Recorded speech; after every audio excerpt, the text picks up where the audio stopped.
Бүгін біз Қырғызстандагы ең чоң кыймылсыз мүлк агентстволордун бири Кыргыз недвижимость агентствосуна келдик. Мына артында көргөнүңүздөй бул жакта өзүнүн кеңсеси. Келүүбүздүн максаты жетекчиси, негиздөөчүсү Замир деген байкебиз бар. Ушул тармак боюнча бир кыскача бир суроолорубуз бар эле. Чогуу ошол суроолорго жооп алалы сиздер менен. Келиңиздер. Ассаламу алейкум. Кыскача суроолорубуз бар эле, ошолорду берели деп чечтик. Неге дегенде сиз ушул тармакта ийгиликке жеткен адамдар катары билебиз да, сиздичи тааныйбыз, сыйлайбыз дегенде анан сиздин дагы оюңуз бизге дагы, анан ушул башка бизди көрүп аткан адамдарга дагы кызык болсо керек. Мүмкүн болсо ошолорго бир аз жооп берип койсоңуздар. Эң биринчи эле суроо Замир байке, эмне үчүн бул тармакты тандадыңыз? Эмне үчүн бул тармакты тандадым? Мен негизи бул тармакта иштейм деп деле эметпеп элемин, баягы кандай десем, кыялданып же пландап же ойлонгон эмесмин. Мен өзү болсо баягы кесибим боюнча жол транспорт башкаруу боюнча колледжди аяктап, андан кийин юридикалык институтта аяктагам. Кесибим боюнча юристмин. Бирок ошо окууну аяктагандан кийин өзүм кыялданган жумушка орношууга баягы тааныш керек болуп калды. Анан экинчиден каражат керек болуп калды. Тилекке каршы тааныш дагы, анан каражат да болбоду. Анан кийин ошо иштеш керек болду, ошо каражат табыш үчүн. Анан ошо кандай десем, жумуш издеп жүрүп, анан ушул тармакка келип калдым. Ушул тармакты иштеп баштап, кийин 1 жыл өткөндөн кийин бир мүмкүнчүлүк болду кайра ошол жумушка орношуугачы. Бирок бул тармакка уже иштеп, бул тармакты жакшы түшүнүп, ушул тармактан жолдош досторду табып, ушул тармак мага кызыктуу болду да. Өз жан дүйнөмө жагып, анан кийин ошо менен мен ушул тармакта калып калдым. Ооба. Албетте эми негизи кыймылсыз мүлк баары бир мындай өзү ар дайым керектүү нерсе да, ошол үчүн дагы болуш керек. Эми сиз мындай келечегин көрдүңүз да ушул жактан. Анан эми сиздин оюңузча кыймылсыз мүлк, недвижимость акча сактоонун жана көбөйтүүнүн эң туруктуу мындай жолу деп ойлойсузбу? Кыймылсыз мүлк болсо, мындай кыскача айтсак, элге эң мындай түшүнүктүү, мындай жеңилирээк, баягы жолу да ойлосом болот. Эми инвестициянын башка деле түрлөрү бар. Негизичи көп эле тармак бар инвестиция эметкенчи. Бирок кыймылсыз мүлк азыркы күнү элдерге эле эмес, даже чоң корпорациялар, если дүйнөлүк эмен масштабта алганда, чоң даже корпорация, эл аралык банктар дагы кыймылсыз мүлк тармагына инвестиция кыла баштады да. Себеби бул болсо ошол түшүнүктүү, жеңил, анан туруктуу да. Чем башка тармактарга караганда. Башка тармак десек, мисалы үчүн баалуу кагаздар, алтын, криптовалюта депчи тармактар көп го. Мен өзүм дагы кызыгып башка тармакка да инвестиция кылгам багындачы. Кайсы дегенде мен баягы криптовалюта бир убакта аябай болду эле. Өзүмдө дос балдарым ошол тармакта мынча акча таап атабыз, мындай таап дегенде, баягы жумуртканы бир жерге кармабаш керек дегенден, анан кийин мен дагы ошол башка жакка да кирип көрөйүн деп эметтим да. Анан кийин ошо криптовалюта жакка эметип көрүп, ал жактан дагы жакшы наставник менен иштеп эметип көрдүм. Андан сырткары башка да тармакка кирдим. Бирок ошол эки тармактан тең кийин чыгып кеттим. Тилекке каршы ал жактан мындайча айтканда ойдогудай жыйынтык таба албадым. Наоборот, минуска кирип кеттим да. Анан ошондой эле биздин жарандарга деле баягы недвижимость, наверное, эң мындай туруктуу, жеңил болуш керек. Демек, баягы баштаган эле кайра нерсеңиз эң основной эле жумушуңуз ошол болуп калыптыр дегенде, Да, андан башка деле ошол айтпам, буга чейин көрдүм, эметтим, бирок недвижимость багы чындыгында эме экен, жеңил, түшүнүктүү, анан эң башкысы стабилдүү экен да. Бир мисал алайын сизге, ошого бир примерный план же өзүңүздүн кеңешиңизди айта кетиңиз. Мисалы үчүн, мен чет мамлекетте иштейм, миграциядамын, бир аз чогулткан акчам бар. Анан эми Бишкектен квартира алуу үчүн эмне кылышым керек? Эмнеден башташым керек? Чет өлкөдө иштеген жарандарыбыз бизде азыркы күнү болсо абдан көп жарандар алды да, чет өлкөдөнчү. Каражатыңызга жараша, ушу бюджетке жараша издешиңиз керек. Баасын тактап бюджетиңизге жараша тандагандан кийин, өзүңүзгө ылайыктуу кыймылсыз мүлк тапкандан кийин, ошонун документин, юридикалык жагын текшериш керек. Бул өтө маанилүү.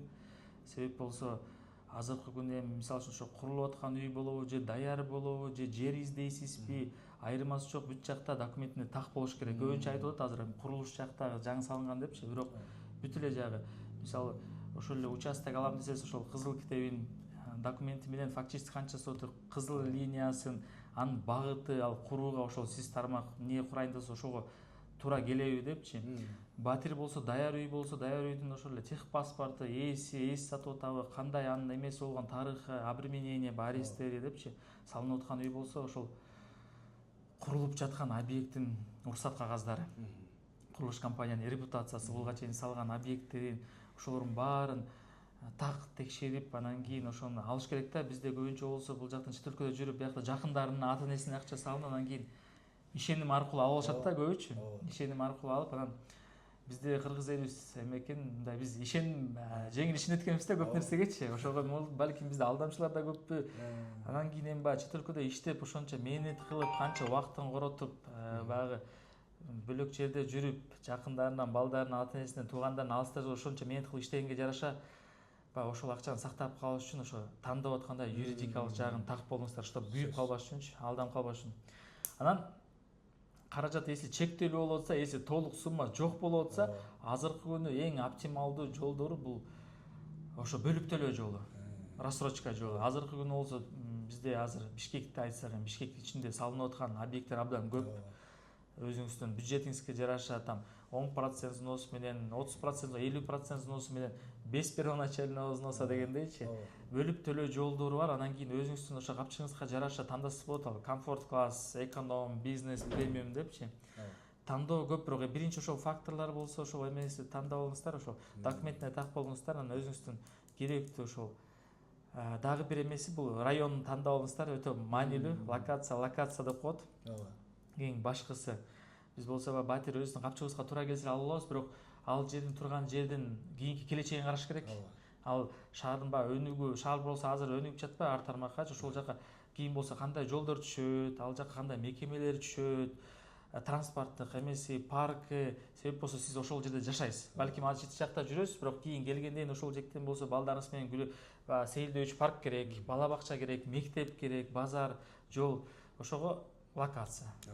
Ушул 3 фактор негизги эмелер. Албетте баягы үй алам деген адам эң башкысы издениш керек, э? То есть мисалы үчүн мен ала албайм, же болбосо мен акчам жок дебей, колдо мисалы үчүн баштапкы төлөмсүз деле алып ачпай белдерчи. Ошондой эле жолдор менен эң башкысы издениш керек деп. Да, баштапкы төлөмсүз деп азыркы күнү эми жеңил шарттар аябай көп болду. Мына сиз өзүңүз деле Рустам мырза иштейсиз ушо да, курулуш компаниясында. Эң жакшы, эң ыңгайлуу шарттар менен мен өзүм деле биринчи батиримди ошо курулуш компаниясынан алгам, келечек турак жайдан алгам. Себеп болсо ошол убакта мен деле 25 жашта болчумун. Ал убакта баягы туруктуу иш бар болгону менен бирок чогулткан акчам жок болчу да. Анан эң ошол убакта 30% бүт компанияда 30% болор, 30% топтоо чындыгында кыйын эле. Да, 30%. Ошондой жеңил шарт болгон үчүн мен ошондо болсо баягы ишенип ошо алып, анан азыркы күнү болсо ал бүтүп, ал жактан ижарага берип, ал жактан пайдага чыктым да. Ошого да сөзсүз салынып аткан үйдү алып атканда бир кандай болсо да мындай чыккан риск, кичине тобокелчилик деп коет, бирок риск дегенде оправданный риск. Ал курулуш компаниясынын баягы салынып аткан объекттерин карап, кандай болот, эме документ, уруксат кагаздарын текшерип анан алсыздар. Анан көп эле карталар бар. Жок дейт да, мен анда эметип билбейт, бул адам айтып атат, тигил адам айтып атат депчи, бирок өзүңүздөр ой жүгүртүп, анализ кылып, себеп болсо биринчи төлөмдү топтоп, жана 30%, 50% же кээбиркилер бар, жок менге даяр үй алам дейт да. Бирок даяр үйдү пока акча топтоп 3-4-5 жыл кеткенче чейин ал даяр үйдүн баасы азыркы күнүн баасы менен 5 жылдай баа башка да. Ошого болсо эс инвестиция кылып эс үй алам десеңиз, ошого мисалы мүмкүнчүлүк болуп атса, жакшы шарттар болуп атса, ошону колдонуңуздар, изилденип. Ушунча жыл эми ушул тармакта иштеп келип, кыймылсыз мүлк тармагыначы бир күйгөн же өкүнгөн учуруңуздар болду беле? Ким бир жумуштун тармакта көпкө чейин иштеп, ошол жумуштун эксперти болгондон кийин сөзсүз обязательно болот күйгөн учурларчы эметкен.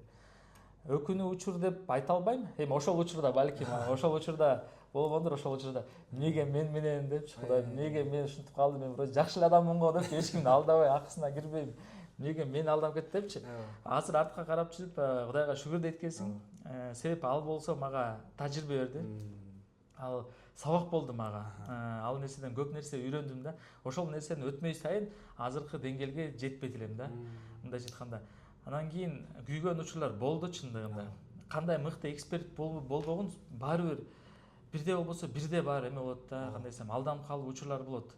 Мындайча айтканда эми менде көп эле болду, чын айтайын. Ушул тармакта иштеп жүрүп көп эле учур болду, бирок менде өкүнүч жок. Андан мен бир гана тажрыйба алдым, чындыгындачы. Алла Таалага шүгүр айтам, себеп мен ошондой акчалай эле гана суноо болду депчи. Биз көрүп атабызбы, көбү баягы ооруп, балдары менен, бир туугандар менен жоготуу менен дегендечи. Меники ошо акча менен эле болду, акча менен чыгып кетти. Мен андан чоң тажрыйба алдым, опыт алдым, ошо.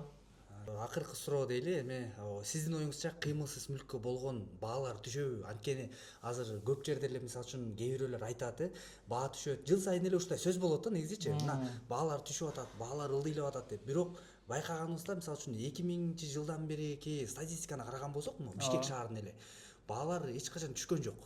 Наоборот, тескерисинче көтөрүлүп келатат да. Ушул боюнча сиздин оюңузду айтып койсоңуз. Бул эң актуалдуу суроо, эң көп берилүүчү суроо десем болот. Бирок сиз туура айттыңыз, 2000-жылдан бери деп, негизи баягы Союз кулагандан бери эле биздин кыймылсыз мүлктүн статистикасы бар. Аны карап көрсө чындыгында только өйдө кетип атат да, өйдө эле кетип баратат. Мындайча айтканда теоретически мүмкүнбү дегенде мүмкүн. Теоретически эмне болуш керек? Биринчиден суроо талап азайыш керек теорияда. Бул болсо алуучу адамдар болсо аз болуп, саткандар көп болгондо, ошондо болсо алуучу адам жок, анан кийин баалар кичинемдет. Экинчи фактор баягы бул курулуш материалдар. Курулуш материалдар болсо бизден болсо бит экспортто. Чет жактан келет. Анан кийин ошол курулуш материалдары бизде 90% почти фундаменттен баштап, арматурадан баштап, крышанын жабдыгына чейин там бүт айнек, терезе, лифт, бүт там ошол чет өлкөдөн келет. Ошолордун баары бизден чыга баштаса, бул бир кандай бир топ эме болот. Үчүнчүсү болсо бул курулуш тармагына бир кандай жеңилдик болсо. Ошол эле салык түрүндө да курулуш нормалары боюнча жеңилдик болуп, ушул факторлордун баары анан эме төртүнчү эмеси бул ички миграция деп коет, ички анан сырткы миграция. Бизде болсо ошол миграция токтосо, балким эси ошол эле жети областта Бишкек шаарына келип ушул жактан алам деп чет өлкөдөн жүргөн жарандарыбыз кайра өз өлкө, өз мекенине келбей баштаса деп коелу теорияга. Ошол учурлар, факторлор баары коштоп кетсе болушу мүмкүн да. Бирок практика жүзүндө жок, практика жүзүндө болсо азыркы күнү алуучуларыбыз көп эле, суроо талап чындыгында көп, ошого жараша алуучулар да көп чындыгында. Анан кийин ошол эле курулуп аткан жерлер дагы баягы кымбат болуп атат да. Курулуш материалдар чет өлкөдөн келет. Чет өлкөдө болсо биздин валюта эмес, ал болсо ошол эле доллар, рубль, там юань, ошолорго байланып калабыз да. Анан ички миграцияда бизде мурунтан эле көп болчу. Бизде мисалы үчүн статистика боюнча Бишкек шаарында там 1,5 миллион, 2 миллионго жакын эме болсо, фактически көбүрөөк да. Прописка болбогончу. Анан баардыгы эле ушу Бишкек шаарында жайгашып калсам дейт. Ошондой эле баягы биздин кошуна өлкөлөрдө болгон кырдаалдарга байланыштуу бизде чет өлкөдө жарандарыбыз, жүргөн жарандарыбыз, өзүнүн эле жарандар кайра көчүп келишти өз мекенине. Ал да түрткү болду да. Анан ушул факторлордун баары болуп, азыркы күнү болсо акыркы эмес, сиз өзүңүз деле курулуш тармагындасыз. Курулуш тармагында азыр нормаларды көбөйтүп койгон. Негизи парковка боюнча, салыктар боюнча дагы азыр аябай курулуш тармагы жакшы каралып атат. Негизи жакшы көп объекттер курулат. Ошолордун баары биригип мындай себеп деле жок да, эми түшүүгөчү. Негизи бирок баалар, чын айтайын, өзүм ушул тармакта уже 11 жылдан бери өтө жогорулап кетти, өтө. Даже алыс албайлы 10 жылга кетпейли. Ошол эле биз 3-4 жыл мурун калайлы баалардычы, 3-4 жыл мурун болсо, азыркы күнү болсо бир комнат могул ушул шаарыбызда Борбордо эски Союз убагында салынган үйлөр 60-70 миң доллар болуп кетип атат да. Ошол 3-4 жыл мурун болсо ушул бага 60-70 миңге 3 комнат квартира келчү. Бул өтө чоң эме да.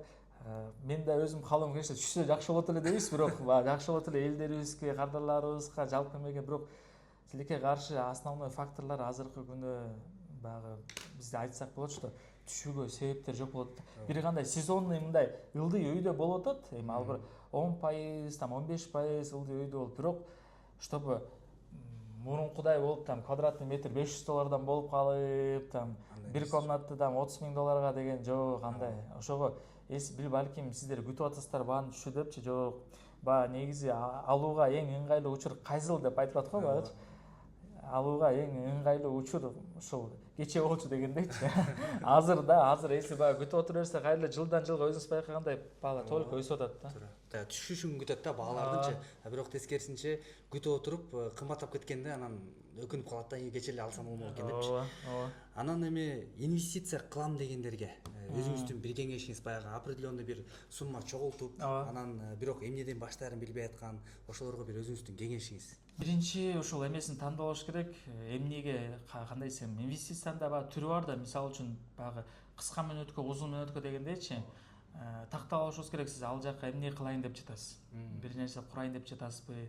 Же аны болсо баасын өссүн күтүп атасызбы? Например, баасын өссүн күтүп атсаңыз, биз болсо ошого жараша өнүгүп жаткан жерлерди тандашыбыз керек да. Же кыска мөөнөттө алып туруп там ремонт жасап, же кичине күтүп туруп кайра сатып берейин деп атасызбы? Алып сатуу ишин кылайын деп атасызбы? Же ижарага берейин деп атасызбы? Ижарага берсе ошого жараша мектеп, бала бакча, жолдорду тандап, бул багытыңызга жараша инвестиция десе эле көбү баягы ойлойт баягы алып туруп эле, мисалы үчүн рыноктон бир арзаныраак бир үй чыгып калды, ошону алып койсом эле, значит болду, инвестиция кылдым депчи. Бирок мисалы алсак, ошол эле өнүгүп аткан жерден алсак, же участокто алайлы, пример катарычы. Мисалы 2-3 жыл мурун Күнтүү тарапты алсак, Күнтүү тарапта болсо участоктун 1 сотыгы болсо орточо 5000ден максималдуу бир 10.000ге чейин барып аткан болчу да. Даже андан да арзан болуп аткан негизичи. Андан кийин болсо шаарыбыз ошол тарапка өнүктү. Ошол тарапка көп турак жайлар курулду, эс алуучу жайлар, анан биздин азыр стадионубуз курулуп атат сонун болуп. Ошол основной якорлор түштү да. Ошого жараша жолдо өнүгүп, анан кийин азыркы күнү болсо ошол эле Күнтүүнү алсак, участоктордун болсо 1 сотугу 10.000ден 20.000ге чейин кымбаттап кетти. Баягы кескин эсе кыска мөөнөттүн ичиндечи. Ошондой эле бул кээ бирки райондор бар, ошол эле участоктор ошол турган, ошол убакта эле турган, азыр деле турат да. Ошого инвестиция кылып атканда бүт факторлор көп. Бул инвестиция бул жөн эле баягы акчаны сактоо эмес. Бул жактан болсо ой жүгүртүп, анализ кылып шашпаш керек. Эң башкысы акчам бар деп эле бат-баттан алып коюш керек деп эле. Жок, шашпай анализ кылып бүт нерсени, шашпай дегенден 1 жыл жүрүп ал деген жокпуз баягычы. 1-2 жуманын ичинде эле түшүнүп алса болот, кайсы тарапка өнүгүп атат. Анан кийин ушул тармактын эксперттери, мисалы үчүн сиз болсо мисалы рассрочка боюнча мыкты экспертсиз да. Мен болсо тоже өзүнүн тармагында экспертмин. Анан кийин ошо бизге окшогон эксперттерден мындай сурап, кандай болуп атат депчи, өзүңүз болсо өзүңүз кыдырып, анан чечим баягы чыгарышыңыз керек да. Айта берсек, инвестиция боюнча өтө көп себеп бар. Мен инвестиция боюнча көп эметкем. Инвестицияны баягы толук акча топтоп дагы, андан сырткары жанагы эменди айтарым, ошол эле кайра рассрочкага такалабыз да. Рассрочкадагы эң оптималдуу жол да. Инвестиция чоң сумма топтоп койдуз, алга алып койдуз, жакшы. Бирок сиздин ай сайын мисалы үчүн тапкан акчаңыз бар да, ошол акчаны болсо рассрочкага салынып аткан үйлөрдөн алган эң жакшы деп ойлойм да. Себеп болсо биз болсо мындай акча мындай да, бизде той тигүү деген көп да. Анан кийин тууган эмелер эки жакка эс алуу деген, биз билинбей эле тапкан акчабыз канча таппай эле ошону корото беребиз да. Мен өзүм башыман өткөргөн эмени атайын. Мен себеп болсо биринчи жолу алгандан кийин ошол келечек турак жайданчы. Андан кийин түшүндүм, башында болсо ошондо ай сайын 35.000 төлөчүм да. Бирок ошол 35.000 дагы биринчи жарым жыл, 1 жыл аябай кыйын болду төлөшчү. Себеп болсо бүт мындай чүчүркү да, кичине эметип калат улам. Анан кийин ошо балдарым бар, жубайым бар. Анан бирок кийинчерээк уже мен көнүп калдым, что мен билем, что ушул акча ушулга кетет депчи. Анан кийин аны төлөп бүткөндөн кийин мен андан кийин болсо там Кутөргөдөн алдым, анан Ак Ниеттен. Анан ошентип болсо баягы тапкан акчаны ай сайын тапкан акчаны эле ай сайын салып атып, билинбей эле төлөм калат экен. Кийин өткөндөн кийин мен ошол үйдү алгандан кийин, даже пример ошол жактагы үй болсо, 1 комната үй болсо, бүткөндөн кийин бир 20.000ге жетпеген акча болсочу, эме точнее төлөгөн суммамчы бүткөндөн ал үй болсо 40.000, 50.000 болуп калды да. И акчаны топтогонго, үнөмдөгөнгө бул аябай сонун эме болду десем да, түртүк болду, мындай трамплин болду да, мүмкүнчүлүк болду да.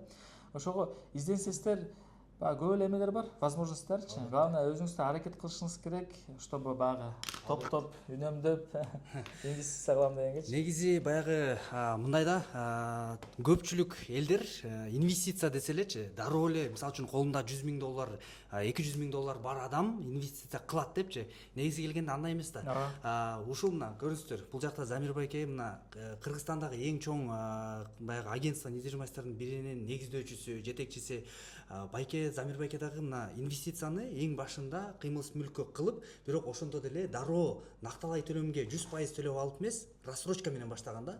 То есть акырын ошол менен баштап, анан азыр мына эми албетте көптөгөн ийгиликтерге жетип, көптөгөн кыймылсыз мүлктөрдүн алып отурат. Бирок бул жактагы ушундай эле бөлүп төлөө жол менен баштаган. Ошол себептен сиздердин колуңуздарда мисалы үчүн бир аз акча болсо, мисалы үчүн 10 000 доллар, 15 000, 20 000 доллар болсо, бул сиздердин инвестиция кылганга, кыймылсыз мүлккө жетет. Бул жетишерлик нерсе. Ушу менен баштап, акырындан ошол менен мотивация болуп, то есть түрткү болуп, дальше өзүңүздөр мына кийинки келечегиңиздерге бир кадам таштап койсоңуздар болот да. Ошол себептен мына бул жакта көп сөз айтылды. Өзүңүздөр дагы угуп, бир сыра карап, бир өзүңүздөргө бир пайдалуу нерселерди алсаңыздар болот да. Туура. Мүмкүнчүлүктөр чындыгында көп болот. Негизи бирок башкы баягы кыргыздар сөз бар го, жакшы ниет жарым ырыс депчи. Ниет кылып коюш керек ошо баягы алам деп жатсаңыздар, өзүңүздөр баягы ошо ниет кылып анан Алла таалам жардам берет. Негизи ошого дуа кылып анан кийин ошо кичинеден баштай берсеңиздер, анан өзү менен өзү билип калат. Башында болсо бул коркуу болот чындыгындачы. Баардык кардарларда биз канча кардарларга үй алууга жардам бердик. Сиз деле баягы 1000ден ашык адамдарга жардам берип элек. Башында баардыгы эле коркот да, төлөй аламбы депчи. Бирок баягы башташ керек, аракет кылыш керек. Ал жактан эч кандай эме жок. Ушундай эле баягы болбой баратса, ал объектти кийин сатып берсең болот деп ушундай эле эметсечи. Бирок аракет кылбасас тилекке каршы жок, даяр эчтеке келип калбайт дегендейчи. Бүт эле инвестиция кылып, алып сатып иштеген адамдардыкын, азыркы күнү чоң деңгээлге жеткен адамдардын баары кичинекей нерседен башталган. Бир нерседен ошого аракет кылып, өзүңүз ниет кылсаңыз, Кудайым буйруса баягы болот деген ойдобуз да биз. Чоң рахмат Замир байкесизге дагы. Бул айткан кеңештериңиздер мен билсем дагы, бирок көптөгөн өзүмө дагы пайдалуу нерселерди алдым да. Чоң рахмат. Бул жакка дагы көргөн элдер болсо дагы аларга да бир пайдалуу болот деп чын ишенебиз да. Чоң рахмат.